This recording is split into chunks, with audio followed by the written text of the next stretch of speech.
பிளெண்டரில் இந்த மாதிரி 3D ஃபேஸை எப்படி பண்ணலான்றதை பார்க்கலாம். பிளெண்டர் ஓப்பன் பண்ணிவிட்டு கிளிக் பண்ணி எல்லாத்தையும் டெலீட் பண்ணிக்கோங்க. நம்பர் பில்லை 3 கிளிக் பண்ணிவிட்டு ஷிஃப்ட் கிளிக் பண்ணி ரெஃபரன்ஸ் இமேஜை ஆட் பண்ணிக்கோங்க. ரெஃபரன்ஸ் இமேஜை உங்களுக்கு ஏற்ற மாதிரி பொசிஷன் பண்ணிக்கோங்க.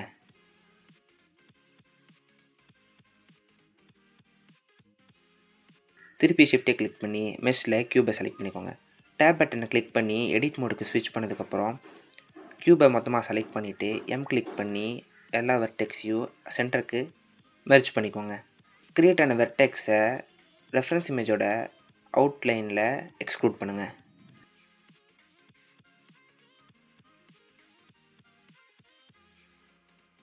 எக்ஸ்க்ளூட் பண்ண எல்லா பாயிண்ட்டையும் கிளிக் பண்ணி செலக்ட் பண்ணிக்கோங்க.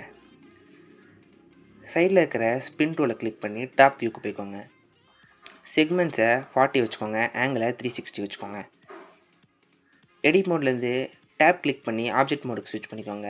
ஆப்ஜெக்டை கிளிக் பண்ணி சேவ் டு மோட் கொடுத்துருங்க. இப்படி தான் பிளெண்டரில் இந்த மாதிரி ஒரு 3D ஃபேஸை நம்மளால் க்ரியேட் பண்ண முடியும்.